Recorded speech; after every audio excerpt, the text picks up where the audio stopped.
Hyrule Warriors. It's kind of awkward actually holding this game. Part of me is telling me to be excited because it's a new Zelda game, but another part keeps reminding me that it's not an actual Zelda game. Well, I should at least be a little bit excited. As you saw, I pre-ordered this game. It's actually the first game I've ever pre-ordered.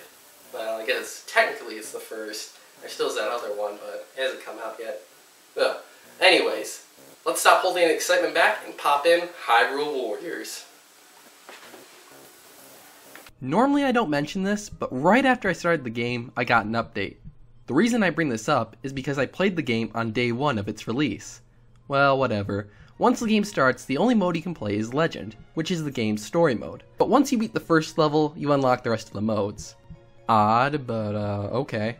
The story is pretty neat. This is a spin-off game, so it has nothing to do with that timeline Nintendo totally planned. The story is, Zelda has a nightmare about an evil coming and attacking Hyrule. And wouldn't you know it, an evil comes and attacks Hyrule. But right before it happens, Zelda notices Link training. Link in this game is actually one of the Hyrule guards. Interesting. I don't know why she notices him out of all the other soldiers, but I guess the no helmet thing helps him stand out. I don't know why, but when I was watching this opening, it kind of felt like Zelda fanfiction to me. When Link was in a homosexual relationship with one of the guards. So, the evil attacks and Link starts fighting. Later it's found out that he has the Triforce of Courage and the evil must be stopped. Yeah, I may be talking about it like it's boring and pointless, but the story is actually what really helps make the game for me.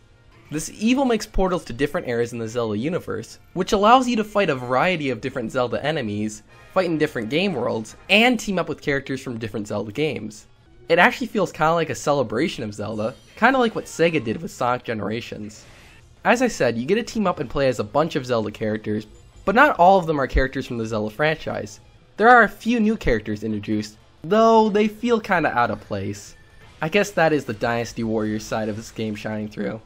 Oh yeah, this is also a Dynasty Warriors game. I honestly forget that it is. Whenever I play, I always feel like I'm playing a Zelda game, which is strange because this is probably the complete opposite of what a traditional Zelda game is like.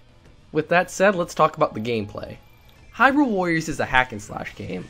I am assuming that's what Dynasty Warriors is like, because I, much like the other 90% that played this game, have never touched a Dynasty Warriors game and only got this because it is a Zelda game. With that said, the hack and slashing is fun, with most enemies dying after a few hits. You're given missions in each world, such as getting an item, destroying this enemy, etc. Once you complete one mission, another one comes up, and the level usually ends with you fighting a boss. One of the most common things you will do is take over keeps. Each world has keeps scattered around the level. Keeps are pretty much bases that you need to take over. You take over these keeps by killing the keep boss, which appears after you kill a large number of the weaker enemies inside of the keep. Another common element is finding an item. Usually you need it to kill an enemy, destroy something blocking your way, and that type of thing. As I said, the levels are fun, but after about 2 or 3 of them, they start to get really repetitive. It doesn't help either that the levels take around half an hour to beat, but in general, the gameplay is fun, but just not for too long. There are other modes. First is free mode. Pretty much this is just the same thing as legend mode, except you can do multiplayer. That is literally it. I didn't find anything else besides that. I don't get it, why couldn't the multiplayer just be added to legend mode? The cutscenes are even left in. I guess that really isn't a bad thing. Getting to play multiplayer is still fun, but the frame rate and resolution drops extensively. It's not a huge problem, but after playing single player, it looks really odd. There's also no online. It's not a huge disappointment for me, but it would be nice to have. Adventure mode. In this mode, you do small challenges to move around on a map. It uses the original NES Zelda style for the map and opening.